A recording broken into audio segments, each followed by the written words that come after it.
O governo federal rejeitou a proposta de Donald Trump de receber estrangeiros capturados nos Estados Unidos. A ideia do republicano respondia ao plano brasileiro de combate ao crime organizado. De acordo com o governo, a contraproposta norte-americana não menciona classificar facções brasileiras como terroristas.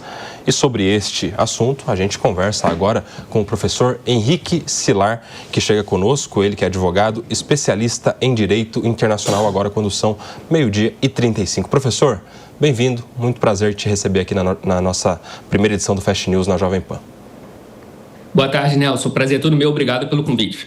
Professor, dá um panorama geral a respeito do grande debate que está se firmando em relação a essa classificação das facções brasileiras, principalmente PCC e Comando Vermelho, como facções terroristas. Qual é o primeiro efeito que isso gera, principalmente nas relações internacionais entre Brasil e Estados Unidos? Claro, esse desencontro dessa classificação, o Brasil tem um entendimento sobre o que seria uma atividade terrorista, uma organização terrorista, os Estados Unidos têm um outro entendimento. Isso acontece porque o legislador brasileiro, a preocupação dele é na finalidade daquele grupo, ou seja, a pergunta que o operador do direito no Brasil faz é qual o objetivo daquela organização. Ela é simplesmente obter lucros através de atividades ilícitas ou existe uma motivação ideológica, política e religiosa? Nos Estados Unidos, a visão é um pouco mais ampla. A preocupação aqui nos Estados Unidos é, além da atividade ilícita, se aquela organização gera um impacto ou tem potencial para gerar um impacto na segurança nacional e na estabilidade regional. Quando a gente analisa PCC e Comando Vermelho, me parece que a definição norte-americana é mais adequada e mais moderna. E por que os Estados Unidos chegou nessa classificação e tem um interesse de colocar ali um carimbo de terrorismo nessas organizações? Porque, através de uma investigação que aconteceu aqui nos Estados Unidos, foi detectado que esses grupos já possuem ramificações em território norte-americano. Então, essa preocupação americana aconteceu com outros países também, países da América Central, aconteceu com a Venezuela. E, em relação a esses países, isso aconteceu por conta da proximidade geográfica. No Brasil, a preocupação talvez seja até um pouco mais profunda, porque, sim, esses grupos já possuem ramificações em território norte-americano e o que os Estados Unidos está buscando é uma cooperação que existe, sempre existiu cooperação entre Brasil e Estados Unidos, sempre foram dois países que conversaram em diversas situações na história. A grande diferença entre organização criminosa e organização terrorista, que essa etiqueta de organização terrorista ajuda aqui nos Estados Unidos para que as autoridades policiais consigam mais agilidade, maiores recursos, tendo o poder executivo como grande aliado e, claro, é uma forma de conseguir ajuda de outros países para fazer uma cooperação em conjunto e obter uma investigação muito mais eficiente.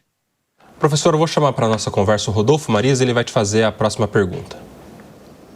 Professor, boa tarde. Obrigado por participar conosco aqui do Fast News.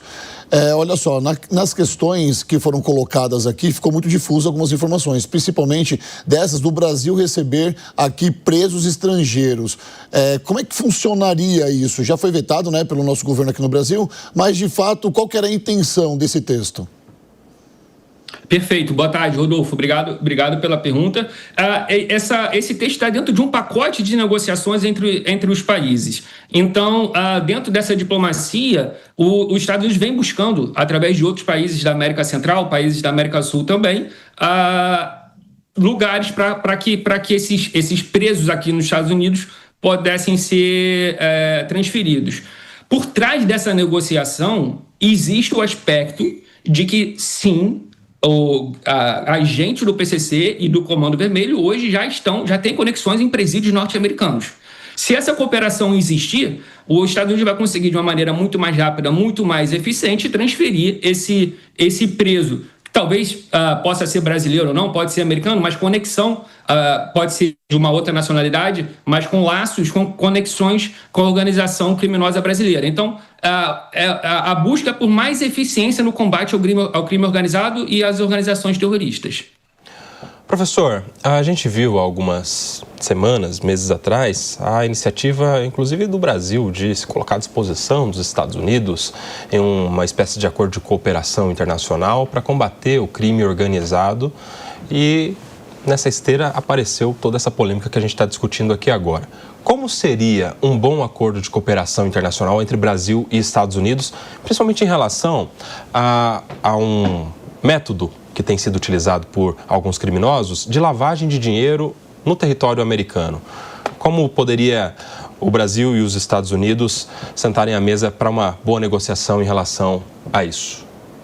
O interessante desse assunto, desse tópico, que a cooperação entre os países já existiu, já tiveram situações criminosas, organizações criminosas, que houve conversa entre a Polícia Federal norte-americana, a Polícia Federal brasileira, troca de informações entre a Receita Federal americana, a Receita Federal brasileira. Isso tudo já aconteceu em outros momentos da história. O problema é que quando a gente coloca ali questões políticas de ideologias por trás de uma conversa que deveria ser técnica e pragmática, é muito importante, é fundamental a conversa entre os países. São crimes supranacionais. Já foi detectado que essas organizações possuem braços e utilizam empresas americanas como para lavagem de dinheiro, por exemplo. Se as autoridades americanas conseguirem conversar de uma maneira muito mais ágil com as autoridades brasileiras, a resposta vai ser mais eficiente. Por exemplo, o Banco Central conseguir detectar uma movimentação financeira, a Polícia Federal conseguir conversar com a Polícia Federal norte-americana e realizar uma prisão de uma maneira muito mais eficiente. O objetivo é esse. O objetivo por trás dessa conversa é a eficiência, porque está entre nós. Não podemos dizer que o Brasil conseguiu combater essas organizações nas últimas décadas. Não, a resposta é negativa. Nós brasileiros sabemos disso e precisamos fazer algo a mais. Talvez seja uma excelente oportunidade de aproveitar a inteligência e os recursos financeiros dos Estados Unidos e colocar as autoridades para conversarem. Eu acho que a conversa, a diplomacia pode ser benéfica para o combate ao crime organizado nesse ponto específico.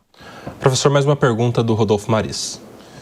Professor, escutando aqui o senhor discorrendo sobre esse caso tão de uma maneira tão simples, o que de fato não é tão simples assim, né? Sobretudo para as pessoas que tentam entender a geopolítica. E a gente vê um cenário onde os Estados Unidos têm de fato olhado para o Brasil em todas as questões, não só as questões mercantis, as questões financeiras, mas também agora a questão da segurança pública do nosso país. O que de fato os Estados Unidos espera em resposta do nosso governo? Lógico, na opinião do senhor. Claro.